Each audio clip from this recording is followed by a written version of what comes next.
Hello दोस्तों, कैसे हैं आप सब लोग। उम्मीद करता हूं काफी अच्छे होंगे। क्या दोस्तों इरेडा का शेयर 60% तक और गिरेगा? ये कहना मेरा नहीं है, ये कहना है एक ब्रोकरेज फर्म है फिलिप कैपिटल। उन्होंने कहा है कि इरेडा का जो शेयर है अभी ओवर वैल्यूड है, ओवरबोट जोन में है और ये 60% तक और गिर सकता है। मतलब इन्होंने टारगेट रखा है 130 का, 130 तक ये जा सकता है। पहले इन्होंने टारगेट रखा था 110 का और अपनी बात पे ही कायम नहीं रहे, अब 130 का टारगेट रख दिया है। तो वाकई में क्या हो सकता है वो सारी चीजें जानते हैं इस वीडियो के अंदर। तो देखिए 9 जुलाई तक इसका जो प्राइस चल रहा था 240 रुपए के आसपास, 15 जुलाई को ये बढ़कर 310 रुपए पर क्लोज हुआ। मतलब 4 ही दिन के अंदर 30% का इसने प्रॉफिट बना के दिया। फिर 16 जुलाई को 5% की हमें गिरावट देखने को मिली।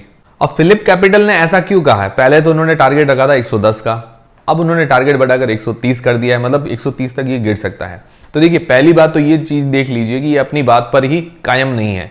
अब देखिए इरेडा काम क्या करती है, तो इरेडा का काम है लोन देने का। लोन देती है, फिर ब्याज जो इंटरेस्ट होता है उससे इसकी कमाई होती है। किसको देती है? तो रिन्यूएबल एनर्जी प्रोजेक्ट्स होते हैं। रिन्यूएबल एनर्जी मतलब जिसके अंदर सोलर है, विंड एनर्जी है, ऐसे जो प्रोजेक्ट्स होते हैं उनको ये लोन देती है। अब फिलिप कैपिटल का कहना है कि इरेडा का लोन ग्रोथ तो होगी, लोन के अंदर ग्रोथ होगी, आने वाले टाइम में लोग लोन वगैरह लेंगे और 25% की CAGR से इसकी लोन ग्रोथ वगैरह हो सकती है और रेवेन्यू वगैरह भी बढ़ सकता है। उसका रीजन रिन्यूएबल एनर्जीज की डिमांड अभी इंडिया के अंदर काफी ज्यादा है, जिसके कारण इसकी ग्रोथ हो सकती है। बट इन्होंने कहा कि जैसी इनकी लोन ग्रोथ वगैरह बढ़ेगी वैसी वैसी इनकी अर्निंग नहीं बढ़ेगी। इस कारण इन्होंने सेल रेटिंग दी है, मतलब सेल की रेटिंग दी है। तो क्या हमें सेल करना चाहिए? मतलब ऐसी कोई ब्रोकरेज फर्म कुछ भी आके कह दे तो हमें सेल करना चाहिए? नहीं, ऐसा नहीं करना चाहिए। कोई कुछ भी कहे, हमें खुद देखना चाहिए शेयर क्या है, फाइनेंशियल्स, फंडामेंटल, सारी चीजें देख के उसके बाद डिसीजन बनाना चाहिए। देखिए कोई भी ब्रोकरेज फर्म हो, कोई भी हो, वो अपनी खुद की राय रखता है, अपने खुद के उसके पर्सनल विचार होते हैं। और ऐसी बहुत सारी ब्रोकरेज फर्म हैं, रोज कुछ ना कुछ अपनी अपनी अलग अलग शेयर्स पर राय रखते रहते हैं। कोई डाउन साइड देते हैं, कोई सेलिंग की देते हैं, कोई कहते हैं कि अपसाइड होगा, पर वैसा एग्जैक्टली नहीं होता है। हाँ, कोई ठोस कारण हो तो वो अलग चीज है कि भाई इसके अंदर गिरने का ये ठोस कारण है, इस कारण गिर सकता है, या इसके चढ़ने का कोई ठोस कारण हो तो वो चढ़ सकता है। उसके अलावा ज्यादा इफेक्ट नहीं देखने को मिलता। और कुछ ब्रोकरेज फर्म जो होती है अपने पर्सनल फायदे के लिए भी ऐसे बयान देती रहती है, तो उसके लिए ज्यादा चिंता नहीं करनी चाहिए। तो सबसे पहले इन्होंने अर्निंग्स की बात की है, तो अगर इसके फाइनेंशियल्स देखें तो साल दर साल देखिए रेवेन्यू और प्रॉफिट के अंदर ग्रोथ देखने को मिल रही है। पिछले साल से FY23 से FY24 के अंदर 42% रेवेन्यू के अंदर ग्रोथ देखने को मिली है और 44% जैसी प्रॉफिट के अंदर ग्रोथ देखने को मिली है। तो ये बहुत अच्छी बात है, हर साल ग्रोथ हो रही है। फिर अगर इसके प्रॉफिट मार्जिन निकालते हैं, मतलब प्रॉफिट मार्जिन कितने बचते हैं, तो 25% के आसपास इस साल FY24 के प्रॉफिट मार्जिन है। अगर पिछले 4 साल के देखें, FY21 के अंदर इसके प्रॉफिट मार्जिन से 13% के आसपास, FY22 में बढ़कर हो गए 22% के आसपास और FY23 में बढ़कर हो गए 24% के आसपास, मतलब 24% के आसपास। और वहीं FY24 के अंदर इसके प्रॉफिट मार्जिन हो गए 25% के आसपास। मतलब हर साल प्रॉफिट मार्जिन भी बढ़ रहा है। बट ब्रोकरेज फर्म ने क्या रेटिंग दी है कि भाई अर्निंग नहीं बढ़ेगी, बट हम देख रहे हैं कि इसकी अर्निंग बढ़ रही है। हाँ ठीक है, फ्यूचर में क्या होगा वो हमें नहीं पता, बट अभी के रिजल्ट्स देख रहे हैं तो प्रॉफिट मार्जिन्स बढ़ रहे हैं। अब दोस्तों जिसने इरेडा शेयर्स के अंदर इन्वेस्ट कर रखा है तो इसके और भी आगे चीजें देखते हैं, फंडामेंटल्स वगैरह, उसके अलावा बजट के अंदर क्या अनाउंसमेंट हो सकते हैं वो भी हम जानते हैं। और दोस्तों एक बार आपने इन्वेस्टमेंट शुरू कर दिया तो मैक्सिमम इन्वेस्टर्स का यही गोल रहता है कि अपना प्रॉफिट कैसे मैक्सिमाइज करें। फिर ये करने के लिए बहुत से लोग इन्वेस्टमेंट की नई नई अपॉर्चुनिटीज ढूंढने लग जाते हैं।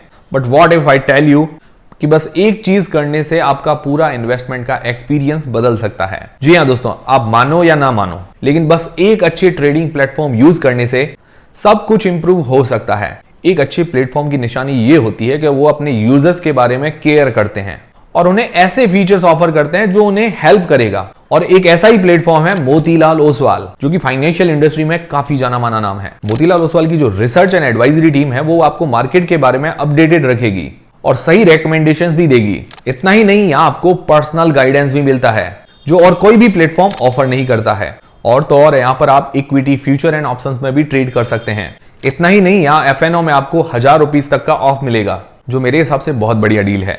और अगर आपको कोई प्रॉब्लम हुई तो आप इनकी ब्रांचेस भी विजिट कर सकते हैं, जहां इनके एजेंट्स आपकी सारी क्वेरीज सॉल्व कर देंगे। और हाँ दोस्तों, यहाँ पर आप 2-in-1 अकाउंट भी ओपन कर सकते हैं। तो बस एक अकाउंट ओपनिंग प्रोसेस के थ्रू आप ट्रेडिंग और डीमेट अकाउंट दोनों ओपन कर सकते हैं। तो इसके फीचर्स बहुत ही यूजफुल है और प्लेटफॉर्म काफी रिलायबल है। तो मोतीलाल ओसवाल की लिंक मैंने डिस्क्रिप्शन और पिन कमेंट के अंदर प्रोवाइड करवा दी है, चेकआउट करना मत भूलिएगा। अब दोस्तों इरेडा के बारे में और जानकारी लेते हैं कि इसका पूरा नाम है Indian renewable energy development agency और ये एक मिनी रत्न कंपनी है और ये लोन देती है रिन्यूएबल एनर्जी प्रोजेक्ट्स को और वहां से इंटरेस्ट वगैरह ब्याज से इसकी कमाई होती है। अब देखिए कोई भी कंपनी लोन देने वाली कंपनी, एनबीएफसी कंपनी, बैंक होता है, उसका एनपीए कम होना चाहिए। एनपीए क्या होता है? Non performing asset. मतलब कोई भी लोन वगैरह देती है किसी को भी और वहां से वापस जो लोन की किस्त है वो नहीं आती है, 90 दिन तक कोई भी किस्त वगैरह नहीं आती है, ब्याज वगैरह कुछ भी नहीं आता है, तो उसको एनपीए में डाल दिया जाता है। तो एनपीए जितना कम होगा उतना उस कंपनी के लिए बढ़िया होगा। तो अगर इसका एनपीए देखें FY23 से FY24 के अंदर घटा है, कम हुआ है, तो ये बहुत अच्छी बात है। इसका ग्रॉस एनपीए FY23 से FY24 में देखें तो 3.21% से 2.36% हुआ है, मतलब डाउन हुआ है, अच्छी बात है।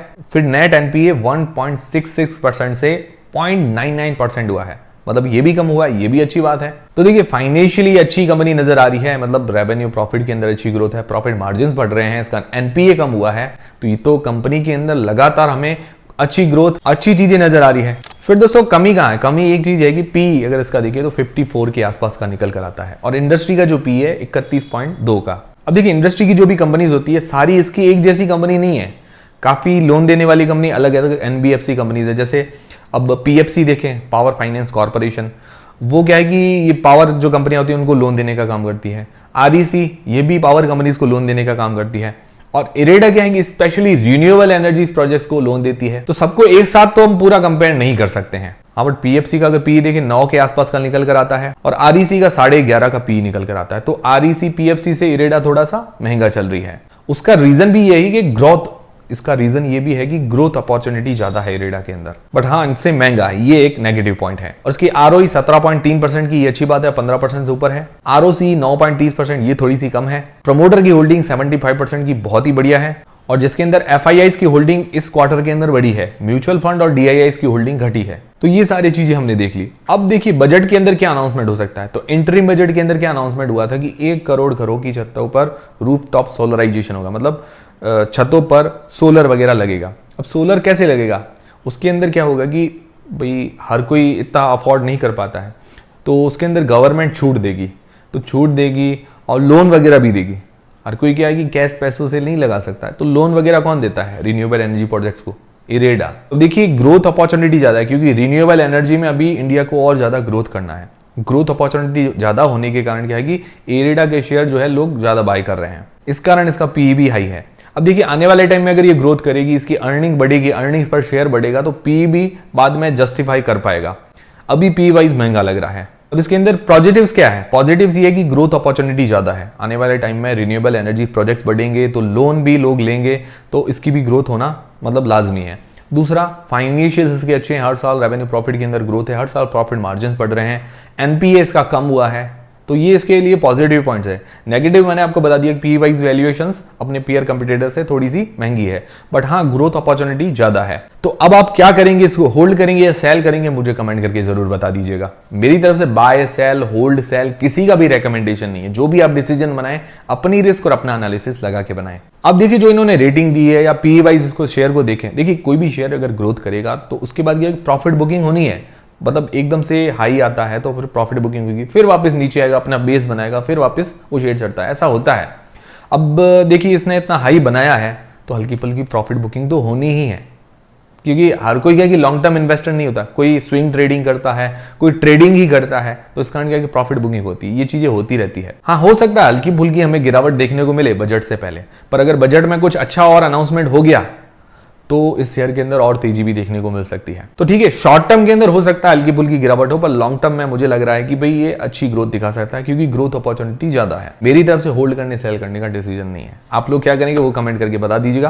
और सारी चीजें क्लियर हुई है तो वीडियो को एक लाइक जरूर करें। और देखिए मैंने आपको कहा किसी के भी अलग अलग विचार हो सकते हैं, कोई भी ब्रोकरेज फर्म है या कोई भी बड़ा आदमी है, कोई भी इन्वेस्टर हो, और अपने फायदे के लिए भी कोई कुछ भी कह सकता है। इसीलिए हर किसी पे भरोसा ना रखें, खुद देखें इसके फाइनेंशियल फंडामेंटल्स, और ऐसी जानकारी हमारे चैनल पर आपको मिलती रहेगी, इसीलिए हमसे जुड़े रहिए। टेलीग्राम, व्हाट्सएप चैनल और उसके अलावा मोतीलाल ओसवाल की लिंक डिस्क्रिप्शन के अंदर है, चेकआउट करना मत भूलिएगा मोतीलाल ओसवाल को। मिलते हैं दोस्तों अगली वीडियो के अंदर।